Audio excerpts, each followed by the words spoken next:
Hello, everyone. I wanted to provide you a very quick introduction to Microsoft Teams, which is an Office 365 app. It's part of our enterprise suite of apps from Microsoft at MSU Denver. We will be using Teams as a clearinghouse for information and collaboration regarding the department's response to COVID-19 and coronavirus. Just as a reminder, all in-person classes will be taught online from March 30th after. So we just want to help prepare you and provide a really high quality interactive community space to share news and resources with you. Lots is coming. All right, so I'm here on the faculty and staff hub for MSU Denver. You'll just go there and follow the uh, link here to your email, or better described, your Office 365 account. I'm following it here and I'm now in my Outlook. I'm going to draw your attention to this space in the upper left-hand corner. That waffle icon or grid icon is the apps option. This is where you'll find many apps within the Office 365 suite. There are a bunch more that I encourage you to explore if you're not very familiar with Office 365. Here's Teams, go there. Um, I'm showing you Microsoft Teams on a browser. You can, of course, download the Microsoft Teams app, desktop app for your system in the App Store, and I'll have a separate video showing you how to use the mobile app. There's a terrific mobile app for cell phone, smartphone users.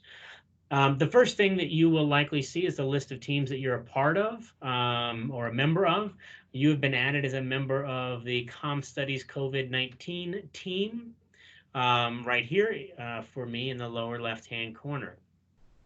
The first thing, by the way, it'll ask you to do single sign-in, through MSU Denver. You'll use your MSU Denver credentials. I was just already logged in.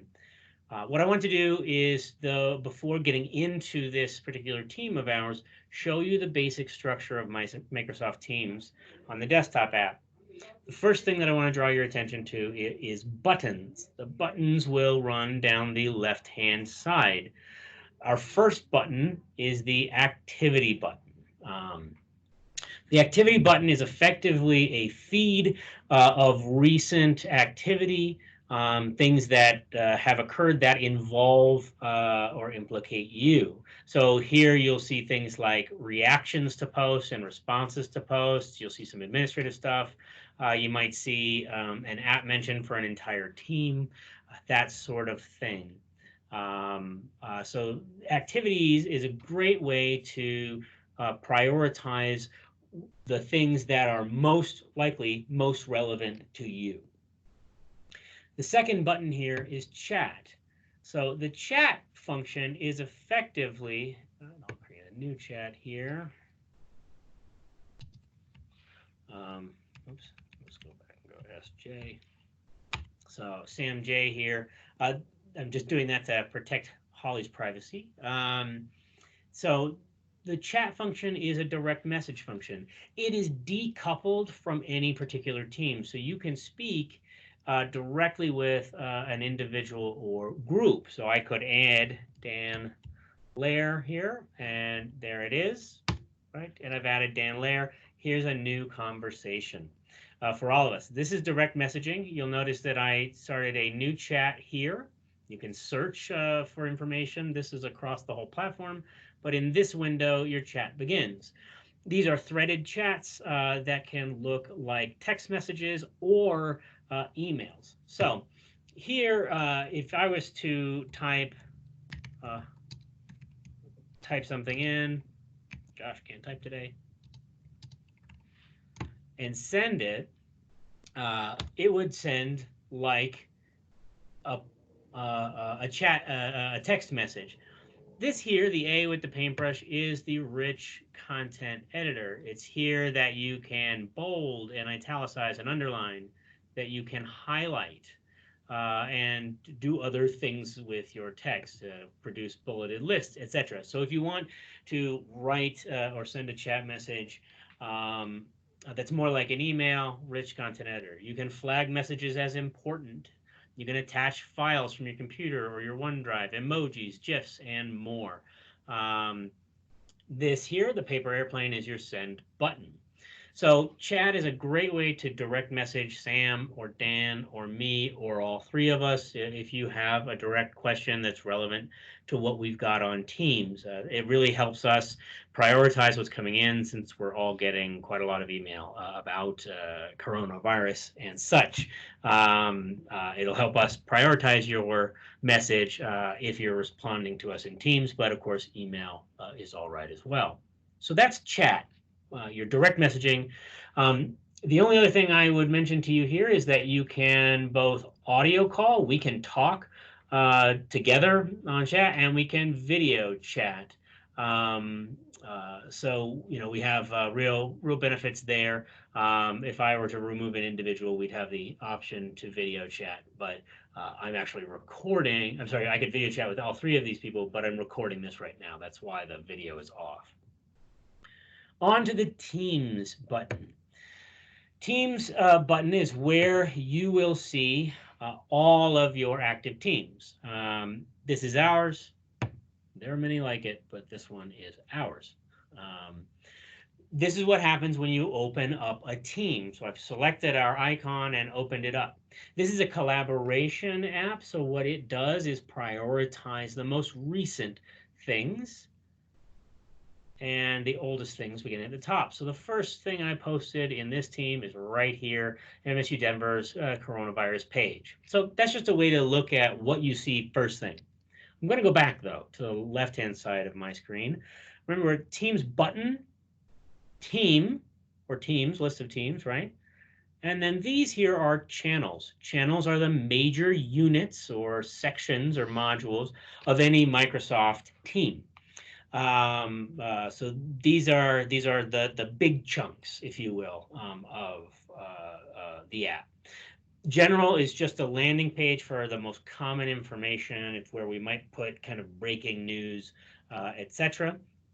And here's the channel. Okay, I can choose, of course, the channel dedicated to public speaking, to interpersonal communication, and for frequently asked questions. I actually just put up the team video for the Teams mobile app here, a link to that. So there's more to come, I promise. We've just got started as quickly as possible. I encourage you to ask questions under FAQs for the benefit of all of your colleagues, all of the faculty, and certainly post resources that you have. Rich Kesso and James Haishu have generously sent us a link to all of their many recorded lectures. They actually recorded their in-person class lectures last semester or last year. I'll be linking to that. All of that information aside, let's get back to structural stuff. Oops. Buttons, team, channels within Teams. Now I'm going to introduce you to tabs. They're up here at the top. For most every channel, there will be 2 tabs. Posts are these things, the conversations that take place, on the channel, within the channel. So you have the post page, and anything that has been added as a file attachment. Right here, Sam J has attached quick tips for moving an in-person course online from Pat Gerke at University of South Carolina. Excellent resource. Take a look at it. This right here will also show up in files. So what the Files tab does, if you're trying to find something and there's too much stuff to wade through, just click Files, and anything that is posted in this channel, the general channel, as a file attachment will show up here. And of course, you can open it up and take a look at what you want to do. You can even, up here in the right-hand corner, comment on it and leave sort of a trace or trail of conversation directly related to this document. So there you have quick tips for moving online. I can also return to posts and Sam's post here. Same document, same place, two ways to access it. Really very easy to find and locate information, as well as to upload information. I'd like to talk with you now about how to engage in sort of conversations and information sharing. For this, I'll go to the FAQs,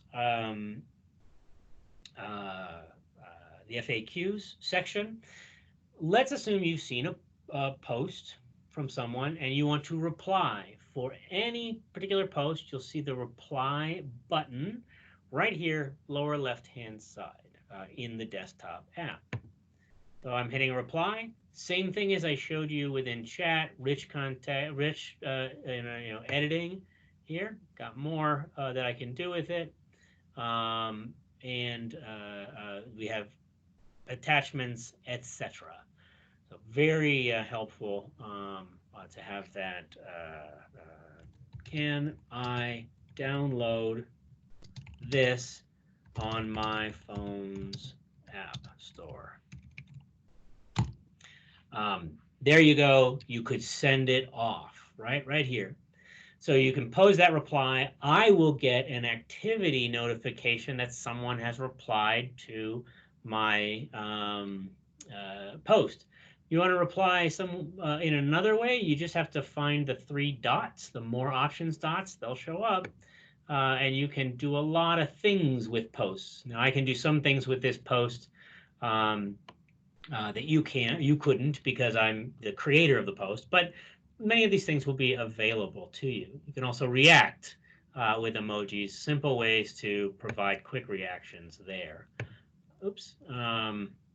So you've texted this, but perhaps you want to do a bit more. You want to make sure that I kind of get a double hit of activity. What you can do is @mention. So @mentioning is really quite simple. You're typing along and you want to @mention me rather than just use my name, @mentioning being a way to get my attention or send me a notification. You simply type the symbol @ options pop up from members of the team, and you can begin to type BRE. There's Brendan Hughes, right? And you'll see my name. I can't @mention myself, right? Or you might start with KE, and there's Rich Kessel, or you would get my name, Brendan Kendall. So there are lots of pieces of information. I'll just use Sam as an example here. So Sam J, right there. Can you use this? So there's your tag. You can edit the tag in the desktop app, but not in the mobile app. And Sam, who is not connected to this, will now get activity notifications when anybody else has replied, as well as getting an activity notification because I have @mentioned him or tagged him. Anytime somebody's @mentioned, you can hover over their @mention, their tag, and immediately go to chat messaging them, emailing them, trying to phone call or audio call them or video conference them if they're online. How do you know somebody's online? Well, this little status symbol here and up there in your profile picture will show you where you are. This will say that I'm presenting something. I'm in a meeting. I'm video recording. You can also set it to away, to available, to whatever. So if you see something from me here, you can also check to see if I'm online and active, or if I can't be disturbed or something like that. If I'm online and active, feel free to try to give me a call right here in the Teams app. So we've talked about replying to messages and @mentioning. If you want to create a new post, you can simply start a new conversation here by beginning to type.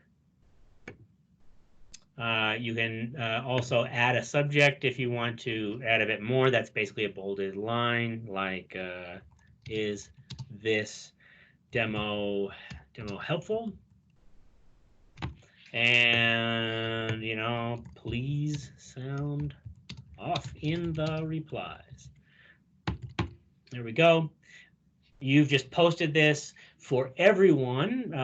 There'll be a bolded channel name here. That channel title will be bolded, indicating there's new activity within this channel. You won't receive this activity notification unless you're directly connected, you're mentioned or are somehow involved. One other thing you can do that you should do sparingly is tag the entire team. So you mention COMM. Here's our Comm Studies COVID-19 team. If you select that, what's going to happen is that the entire team is going to get an activity notification and link to this particular post. So it's best done if you really want to direct some attention to a particular post, or you think something's important, or you're really asking a big question you want to get everybody's attention on, right now. So that's also available to you. So you simply reply or start at the bottom of the channel's feed, create a new conversation post, and type away, send away, and it will be available to everyone. I'll simply discard that draft right now. There then is the basic structure of teams and our team in particular. You're going to get frequently asked questions answered here.